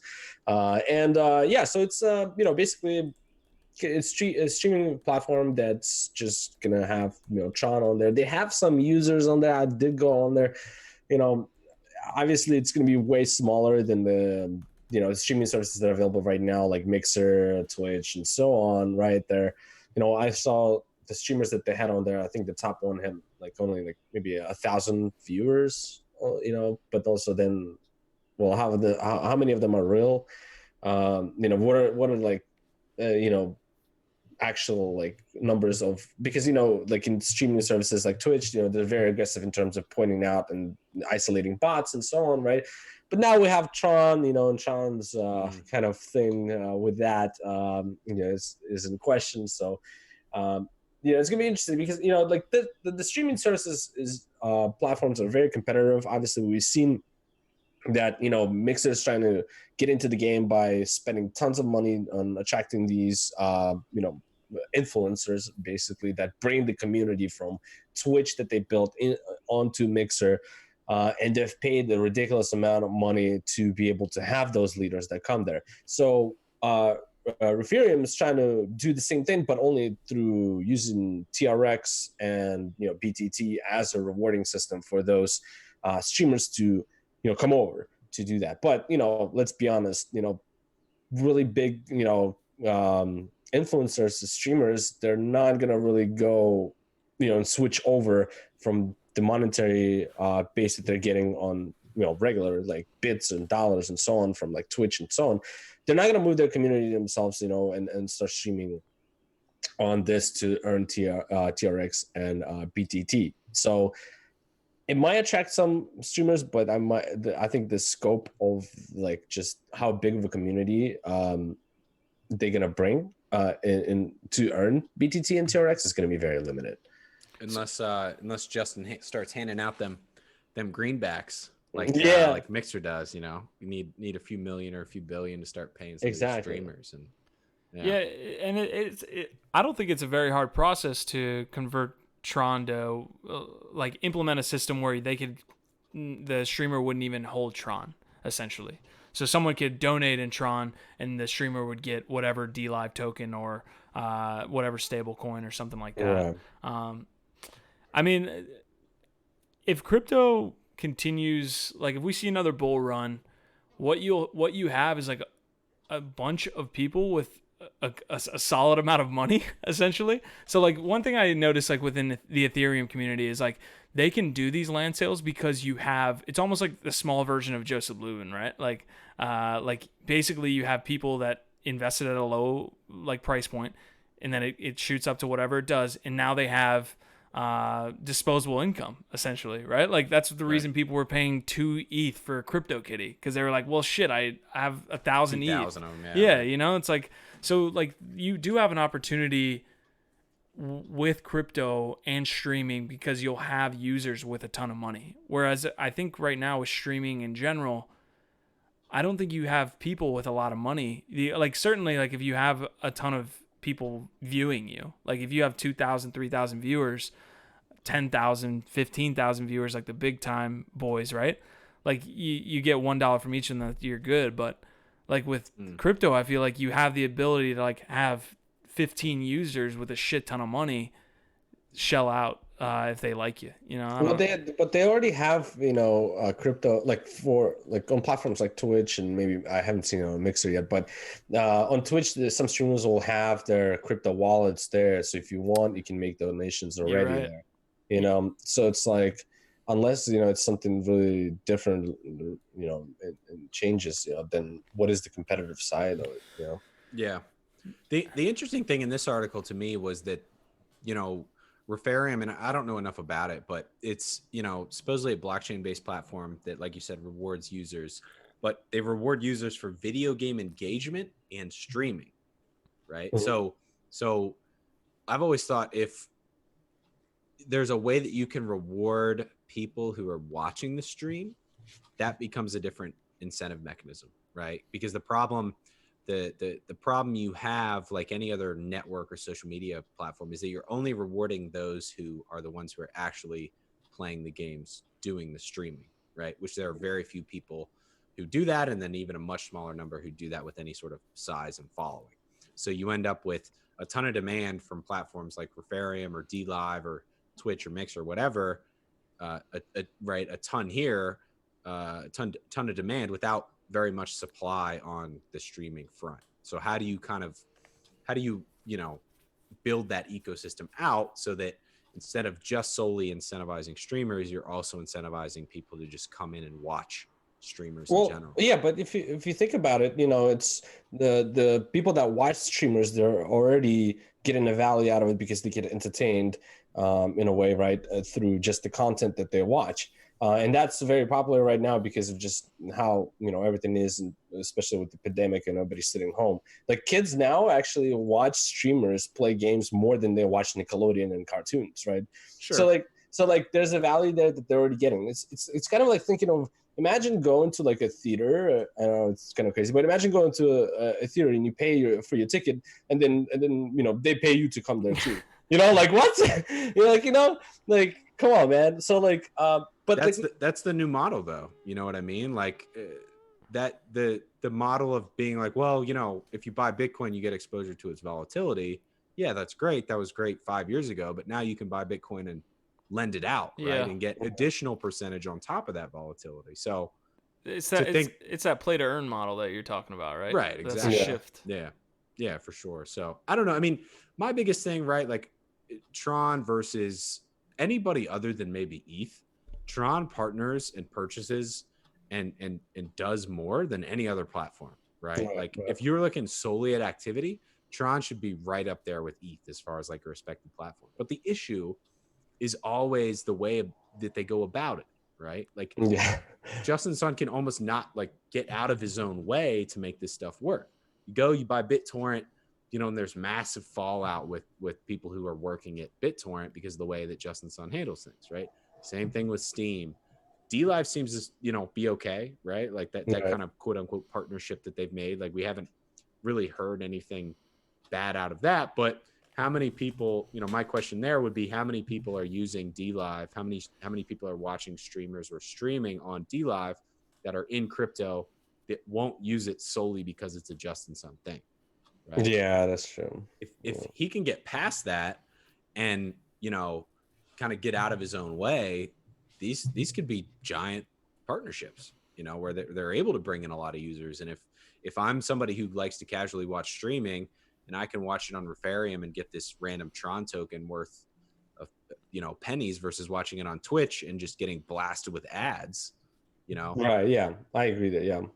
What's the selling point for Twitch other than them having obviously the biggest and best streamers? Right. Yeah. And you hit it there at the end. It's all about who's doing that content because that's who people are going to see. To your movie analogy, it would be like the movie saying, "Here, come into our movie, we'll pay you, but we have only D-list. We have Sharknado 5." Like, no, the people go to the movies to see the people they want to see or the movie that they want to see. Same for streaming services. Like, they're watching the streaming service because I want to see Tyler One or I want to see Ninja. They're not going to go to some D-list streaming service because they're getting paid and watch some nobody, So, that we might have to we might have to start paying our users, So there are some comments in the chat. I don't know. But right before we finish off, Ola Art says, I feel that on these uncertain times with the coronavirus, crypto hasn't collapsed and is holding up strong. EOS is doing well with 70 million transactions, 70 million OPs a day. What am I missing there? Operations? On-chain or something it's like operations. That, the platform is getting more resilient and stronger. Scott is asking you, Dima, hey, Dimitri, is 7,200 a good sell for these next few hours? LOL. Dimitri's desk tomorrow, but that's where the resistance is if you look at the last episode. Hint, not financial advice. Yep. All right, let's wrap up with the final point here because we are at 141. Yeah, for sure. So final point here in the Tron ecosystem, if you will. So we're starting to now understand why Mr. Sun purchased Polynex, and that's to launch his own IEOs. So the first one will be of this brand new MakerDAO like stablecoin system that Tron is announcing. So it used to be called JED, DGED. Whoever came up with that got fired, I think. Now, of course, it's called Just, JUST. Oh, well, just like Justin. Yeah. So that's going to be like Pomp, when Pomp token. Yeah. You guys are soon going to get paid in Pomp tokens to watch our podcast. But basically this stable coin will act just like MakerDAO system. There's not a ton of information yet on kind of the stability fee and governance, right? There is a white paper out about it that you can take a look at, but essentially there's going to be an IEO for it on Polynex. They even went so far as to give the IEO platform a brand new name called Launchbase. So this token issuance platform on Polynex is called Launchbase. Just the name of the new decentralized stablecoin project is going to be the first token issued on Launchbase. And of course, the only eligible currency for purchases is Tron. So you've got to purchase Tron from Justin Sun on Polynex or wherever, send it to Launchbase on Polynex in order to buy Just, which is, essentially the stable coin here. So Tron is getting into the business of DeFi broadly. Seems like a good time to do it. Maker is, kind of shitting the bed here in a variety of ways, as we've talked about. So, who knows? Maybe he's able to kind of get some things rolling on that front. One thing, Justin Sun has done well is kind of more on the financial side of things with crypto, right? Certainly he's got his haters, but Tether, right? He was very successful at bringing people over to use Tether on the Tron blockchain, at least for a little while. So if anybody can kind of put together some DeFi, I would say, he's got a decent shot at that, understanding all of the other acquisitions and potential users that they've gone out and acquired. So I think it's going to be a total disaster. Sorry, man. Like, I don't know, dude. Like, I just, man, I'm trying to play Tron Bull here to your guys. I know. Bears so that we don't completely shit on it. Well, it's just, go ahead, Q. No, I mean, we praised Justin Sun on here more than I think most people in blockchain would. Like some of the acquisitions, we were like, this is a good move. Like I called him El Rey. Like I think he literally is making more moves, like you said earlier in the episode. Like I think we're fair about this, man. Like you can't call anything on Tron DeFi. Like it's not a decentralized platform up to this point. Like maybe it'll get there one day, but like I think we need to make a delineation like here. Like it's not decentralized. Like the network is not decentralized. Like he controls how much of the top nodes. Like people claim that EOS isn't decentralized, and they're kind of right. Like we're still getting there. Like I think, but when you have a situation where he controls X amount of the top block producers, like it's not DeFi. So we'll see how it goes. I think Justin does a lot of cool shit, and I think for any of the Tron lovers out there, we're not like Tron haters, like we're not shitting on him just because, but we'll see. Actions speak louder than words. Yeah, I mean, good luck to Just. I can't wait to see some of the logos be like, just do it, or something like that. It's so copyright infringement on top of everything else. Yeah, exactly. I would want to see, how the white paper for Just and that whole plan compared to the MakerDAO is, and how many similarities are, and because it's just it's hard. Like, he's trying to do this stuff and want to justify it and give respect and attempting. But the problem is that what is going to be different? How are they going to really tackle certain issues that the MakerDAO is dealing with right now and the whole DeFi space is dealing with right now? So, if you're saying that Justin's got the answer while nobody else in DeFi doesn't have it yet, and they've been messing up, then, if he's right, great. But come on, it's tough. Yeah. Real quick, and then we'll finish up here. The process is not straightforward. It's not simple. There's basically 4 steps, right? So first, you have to obtain a specific collateral asset, which is not Tron. So you have to exchange Tron for PTRX, which is the only collateral asset accepted by the system, at least for now. Past that, then you have to send a transaction to create the CDP. Send another transaction to deposit the collateral in the CDP, and then the CDP generates USDJ, which is the Just token stablecoin, as far as I'm concerned. Once you generate the USDJ through the CDPs, you have to specify the amount that is generated. The debt is created, the collateral asset is locked up. And then obviously not available for redemption until the debt is repaid. Then once you want to redeem the collateral and repay the debt, you have to repay it with the USDJ along with a stability fee paid with the Just platform token, JST.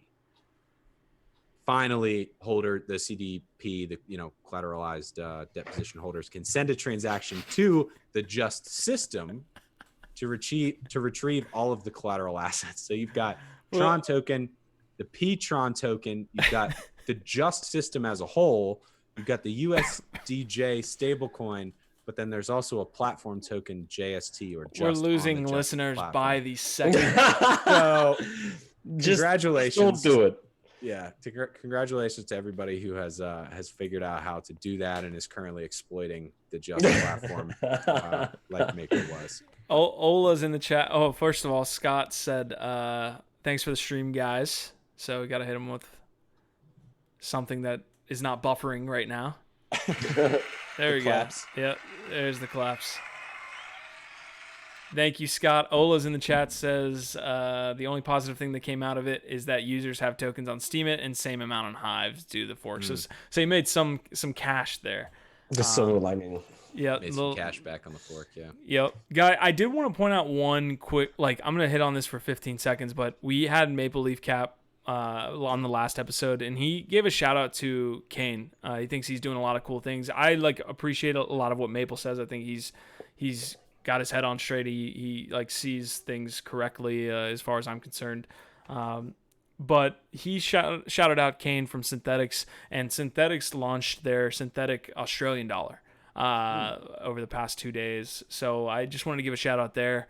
They're also partnering with RelayPay, so Australian citizens can essentially use SAUD and RelayPay to pay all of the bills that they have that are set up through RelayPay. So nice. Kane's doing some cool things. Give that episode a listen. He does shout out Kane there. So yeah. Great episode, fellas. I didn't think that one was better than Terraform Capital though. That's because you didn't pay attention. Oh, I definitely did. Deem, I love how Deem asked him which country holds the most gold. Anybody has any idea? Yeah, man. But yeah, this is another good episode of Layer1Live. As always, we're here on Mondays. Like we said, we've got Sandbox this week. And even before that, we have Solana, which, we've talked about Solana here a little bit. They're another brand new Layer 1 who's doing some interesting things. So stay tuned for those. Dimitri's desk tomorrow and Friday, I believe. We got some. Yep. It's going to be a good week. BTC's over 7,200. Man, are we back? What's bull market again? Coronavirus over. The halving, bro. Halving. Oh, got to be having. Got to be the having. Having or having? Yeah, having. I don't know. Yes. Yes. Hey, all right, guys. Thanks for tuning in all the way till the end. We appreciate everybody that's listening through audio, as well as you guys that are following along on YouTube. For a while, we've been doing this, and I kind of wanted to get the structure set up, and I still want to get, or we still want to get your guys' opinion on like what we could add to this structure that we have now, whether it's the content or the way that we show it through the images and through the comments and the video, all the stuff. But I think we are ready to go to Twitter Live. So we will, next time you see us, be going Twitter Live as well as YouTube Live. But we kind of wanted to get the structure set up to make sure that when we did go with Twitter Live and we did get all those people in, that we had all the infrastructure set up. So we are ready, and next time you guys can find us on Twitter. So we appreciate you guys following us to the end. Next time we see you, be on YouTube or Twitter.